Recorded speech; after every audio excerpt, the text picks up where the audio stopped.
आज हम बात करते हैं एक ऐसी चीज की जिस पर पूरी दुनिया टिकी हुई है और उसका नाम है व्यापार। आज आपको एक व्यापारी की कहानी सुनाता हूँ। व्यापार कैसे चलाते हैं व्यापारी लोग। एक बार अकबर के राज्य में पूरा खजाना खाली हो गया। अब पूरा खजाना खाली हो गया तो अब इस पूरे वक्त में किसको बुलाता है? किसको बुलाता है? बीरबल को। और बीरबल से कहता है, बीरबल अब हमारे राज्य का पूरा खजाना खाली हो गया है, अब क्या करें? तो बीरबल ने कहा, अब हमारे राज्य में बहुत बड़ा व्यापारी है, अब उसको बुलाना पड़ेगा, वही हमारी मदद करेगा। अब इस बुरे वक्त में उस व्यापारी को बुलाया और उस व्यापारी से कहा कि तू हमारी मदद करेगा? बोले जहाँ अपना जरूर करूंगा, क्यों नहीं करूंगा मैं आपकी मदद है। तो उसने कहा ठीक है, तुम अपना खजाना हमें बताओ, हम उस खजाने से माल लेकर आते हैं। तो वह व्यापारी अपने खजाने के पास ले गया और अकबर के सामने खजाना पूरा खोल दिया। तो अकबर की आंखें फटी की फटी रह गई और अकबर ने देखा, साला इतना बड़ा खजाना, ये तो हमारे राज्य का भी नहीं है इतना बड़ा खजाना।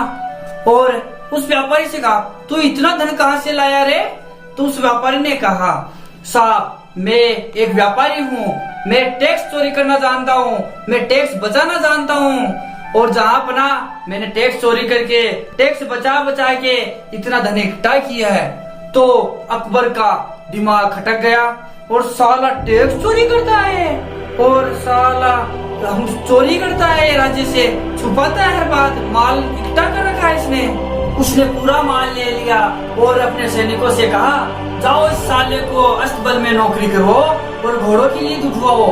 अब उसे ईमानदारी का क्या फल मिलता है? देखो, घोड़ों की लीद उठाना, इतना बड़ा व्यापारी अब घोड़ों की लीद उठाएगा। फिर भी उसने किसी से कोई कंप्लेंट नहीं की और वो अस्तबल के अंदर उसने संभावनाएं खोजना शुरू कर दी, क्योंकि वो एक व्यापारी था, उसके नस नस के अंदर व्यापार भरा हुआ था, क्योंकि उसके डीएनए में व्यापार था। अब उसका काम था घोड़े की लीद उठाना, लेकिन फिर भी उसने वहाँ पर हार नहीं मानी और घोड़ों की लीद उठाना स्टार्ट कर दिया और वहाँ पर संभावनाएं खोजने शुरू कर दी। फिर 8-10 महीने बाद फिर अकबर का खजाना खाली हो गया। फिर भी अकबर किसको बुलाता है? बीरबल को, क्योंकि बुरे वक्त पर बीरबल ही काम आता है। बीरबल को बुलाओ।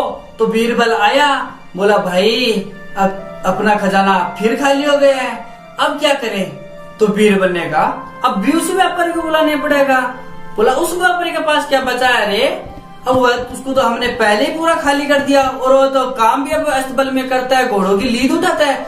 बोला नहीं, जहाँ अपना वह व्यापारी है, उसके डीएनए में व्यापार है, उसकी नस नस में व्यापार है, वही एक व्यापारी है जो हमारा मदद कर सकता है।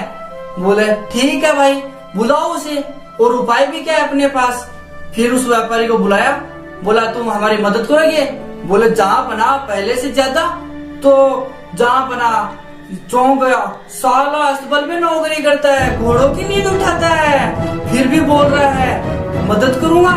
बोले करो। तो उसने अपना खजाना दिखाया और बोला लो साहब। तो अकबर चौंक गया, बोला साला इतना माल ये छुपा कर रखा है। अकबर ने बोला अब की बार इतना माल कहाँ से लाया रे तू? व्यापारी ने कहा कुछ नहीं साहब, आपके जितने सैनिक थे, घुड़सवार थे, कुछ अधिकारी थे, वो भ्रष्टाचारी थे। मैंने उनसे कहा अपने बारे में जो छिपाना चाहते हो तो तुम लोग मुझे रोज स्वर्ण मुद्राएं दोगे, नहीं तो मैं जाके राजा से बता दूंगा।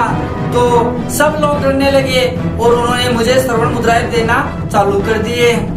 वो मुझे स्वर्ण मुद्राएं नहीं देते तो उनका गेम ओवर हो जाता, इसलिए डर के मारे उन्होंने मुझे स्वर्ण मुद्राएं देना चालू कर दिए। तो राजा का दिमाग वहीं फिर से खटक गया और बोला ये तो साला बहुत बड़ा चोर है। अब अकबर का गुस्सा चरम सीमा पर और वह अपने सैनिकों को बुलाता है, बोलता है इसे जाओ और समुद्र किनारे छोड़ के आओ, अब ये अपने राज्य के जहाज गिनेगा, कितने जहाज आए और कितने गए, और उसका काम सिर्फ एक ही बचेगा और वह होगा सिर्फ जहाज गिनना और जहाज गिनना। अब वह व्यापारी समुद्र किनारे नौकरी करने लगा और वहाँ पर भी उसने संभावनाएं खोजना चालू कर दी, क्योंकि उसके डीएनए में व्यापार था। अकबर ने कहा अब वह कुछ भी नहीं कमा पाएगा और सिर्फ वही जहाज गिनता रहेगा।